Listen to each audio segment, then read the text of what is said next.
3 katagal lang ang dasal na yun. At ayon sa ninong niya, na ang 3 dasal na yun ay ang susi ng mga dasal na nakapaloob sa tilang pula. Pero ninong, hindi ko po kabisado ang mga dasal sa tela. Paano ko po ito mapapagana? Tanong ni Busay. Iho, hindi mo kailangang kabisaduhin ang mga dasal dahil nakakapit na ito sa kaluluwa mo. Ang kailangan mo na lang ay palawakin ito gamit ang mga susi na ibinigay ko sa iyo. Usalin mo ito sa panahong kailangan mo at kusang gagana ang mga dasal na tela. Wika ni Uloy. At agad din itong naglakad papalabas ng silid at nagtungo sa may pintuan. Akmang bubuksan na sana niya ang pinto nang marinig niya ang isang tao na nasa labas na nagsasalita ng, Uloy! Alam kong nandyan ka sa loob. Kung ako sa'yo, isuko mo na lang yung kasama mo para wala nang dumanak na dugo. Wika nito. Napatingin naman si Uloy kay Busay at tumango naman si Busay dahil alam niya ang ibig ipahiwatig ng ninong niya sa tingin niyang yon. At agad na nitong binuksan ang pinto. Diyan ka lang sa likuran ko. Tandaan mo ang mga dasal na sinasabi ko sa iyo, Busay. Wika nito at agad nang naglakad papunta sa kinaroroonan ng mga kalalakihan. Alam niyong hindi ko isusuko sa inyo ang inaanak ko. Magkakamatayan tayo dahil hindi ko kailanman hayaan na mapasakamay niyo ang aral ng kambal. Wika ni Uloy at agad nang bumunot ng tabak na nasa kanyang tagiliran. Sige, kung yan ang gusto mo, pagbibigyan ka namin, Uloy. Pero wag mong sabihin sa amin na hindi ka namin binabalaan, ha? Tugon ng isa sa mga kalalakihan at agad nang nagbigay ng utos para sugurin sila Busay. Dali-dali namang binunot ni Busay ang hawak-hawak niyang punyal at sinalubong ang isa sa mga sumugod sa kanila. Busay! Mag-ingat ka! Sigaw ng ninong niya sa kanya. At nang mga oras na yon ay napagtanto ni Busay kung para saan ang mga pagsasanay na binigay sa kanya ng kanyang ninong. Hindi rin siya makapaniwala sa kanyang sarili ng mga oras na yon dahil hindi niya akalain na magagawa niyang pumatay ng kapwa niya dahil sa napakarami ng sumasalakay sa kanila ng gabing yon. At inakala ni Busay na yun na din ang katapusan nilang dalawa ng ninong niya. Halos buong gabi kasi silang nakipaglaban pero tila walang nararamdamang pagod si Busay hanggang sa pagsikat ng araw. Nang akmang susuguri na sana ni Busay ang pinakalider ng sumasalakay pero pinigilan siya ng ninong niya. Wag, Busay. Atras din ang mga yan. Dahil wala silang kapangyarihan sa lugar na ito kapag sumikat na ang araw. Wika nito habang sinasapo ang kanyang tiyan. Sugatan ang ninong ni Busay. At agad namang napatingin si Busay sa kalaban nila na noon ay papaalis na sa kanilang lugar. Hindi pa tayo tapos, Uloy. Babalikan ka namin. Tandaan mo yan. Tumatawang wika nito at agading tumakbo. Dali-daling inakay ni Busay ang ninong niya papasok sa loob ng bahay at inhiga sa papag.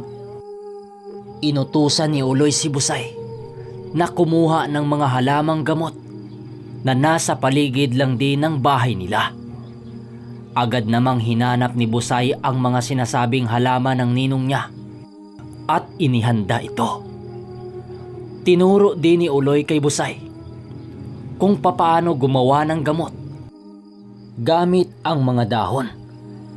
Inilapat niya ito sa sugat ng ninong niya at matapos ang paglilinis at paggagamot ni Busay sa naging sugat nito ay naupo siya sa tabi nito.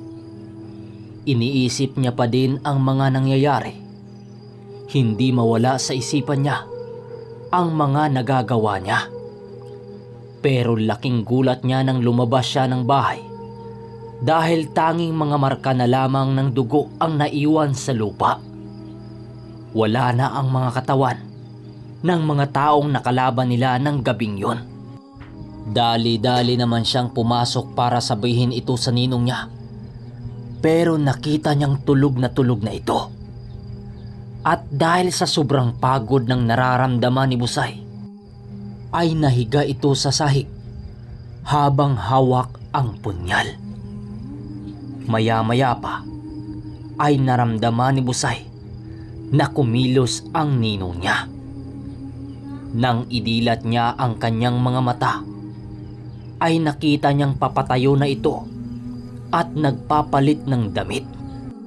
Agad siyang napabalikwas upang pigilan sa pagkilos ang ninong niya dahil sariwa pa ang mga sugat na natamo nito. "Ninong, tika lang, sariwa pa yung mga sugat mo," wika ni Busay. Pero nilingon lang siya ng ninong niya at ngumiti. Laking gulat ni Busay nang ipakita ng ninong niya ang bendang nakabalot na kani-kanina lang. Nakabalot sa tiyan nito. "Busay, nakalimutan mo yatang manlalaso ng ninong mo," wika nito. At nanlaki ang mga mata ni Busay nang ipakita ng ninong niya ang tiyan nito na kanina lang ay nagdudurugo. "Kinabahan ka ba, Busay? Ilan lang to sa mga kakayahang taglay ko. Sa paglipas ng panahong kasama mo ako, makikita mo pa ang pambihirang kakayanan ng ating lahi. Kaya halika na, simulan na natin ang pagsasanay mo sa mga dasal. Dahil wala na tayong panahon. Ang mga taong nakita mo kanina ay grupo ng mga kulto na naghabol sa kapangyarihan at mga dasal, lalo na sa mga nakapaloob na dasal sa tilang pula ng tiyuhin mo. Nakita mo kanina kung ano ang kaya nilang gawin. Kaya huwag kang mag-atubili na patayin ang kagaya nila. Dahil sa huli, kapag pinairal mo ang awa mo, tiyak malalagay ka sa peligro. Hindi lang ikaw, kundi ay pati na rin ang mga taong malapit sa iyo. Kaya sinasabi ko sa iyo, Busay, magpalakas ka. At ako bilang gabay mo na siyang tutulong sa iyo. Ipinangako ko sa kakambal ko noon na sa pagdating ng panahon, ituturo ko sa iyo ang lahat, ang tungkol sa kapangyarihan ng tilang yan. At sisimulan ko sa pagsalaysay sa iyo ng pinanggagalingan nito. Wika ng ninong ni Busay. Napaupo sila sa ilalim ng puno ng lamyo sa tapat ng kanilang bahay. At lahat ay isinaysay ni Uloy ang lahat ng nakaraan ng tilang pula. Ayon sa ninong niya, ang tilang yun ay nagmula sa kanilang mga ninuno. Matagal na panahon na ang nakaraan. At ayon din sa ninong niya, na ang tilang yon ay isinulat ng lumikha ng pundasyon ng kanilang angkan. Pinasa ito sa bawat henerasyon ng mga babaylan.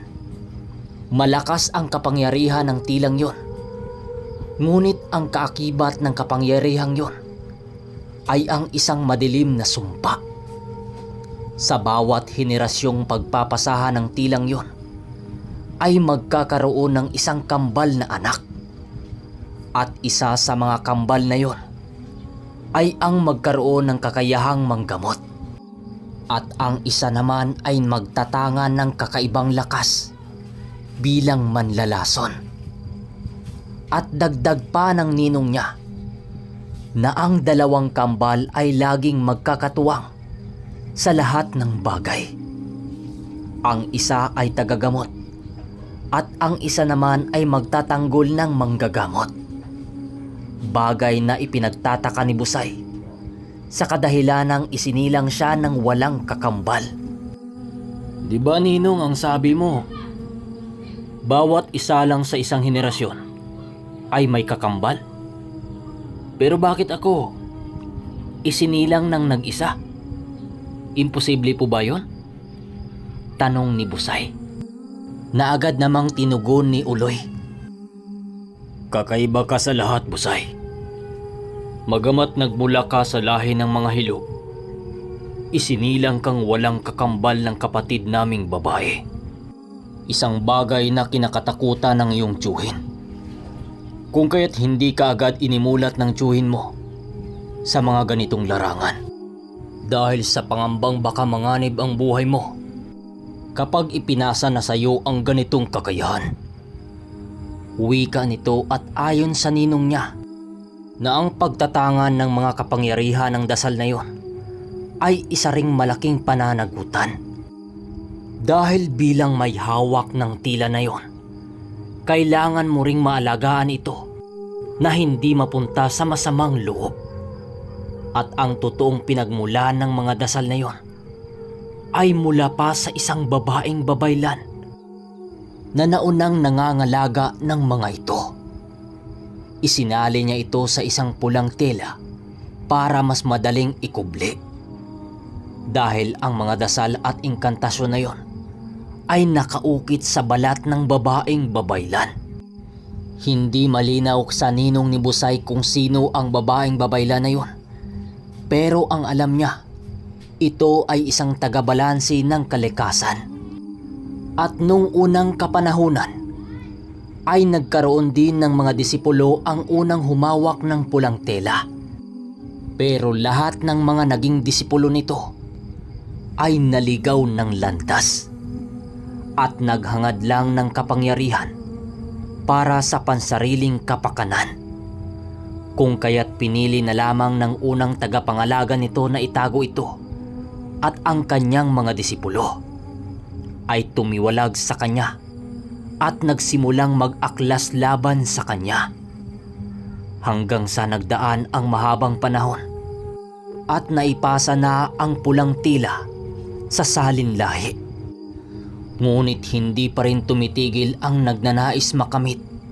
Patuloy silang naghangad sa pulang tila sa kung sino man ang naghangad nito. Doon napagtanto nila Busay na ang taong nakaharap nila ay kabilang sa mga taong nagnanais na kunin ang tilang pula na yon. Ngayon po ninong naintindihan ko na. Ang tilang ito, bukod sa kapangyarihan nito, alaala din ito ng nasira kong tiyuhin. Kaya ipagtatanggol ko ito kahit pa ay kapalit nito ang buhay ko. Wika ni Busay.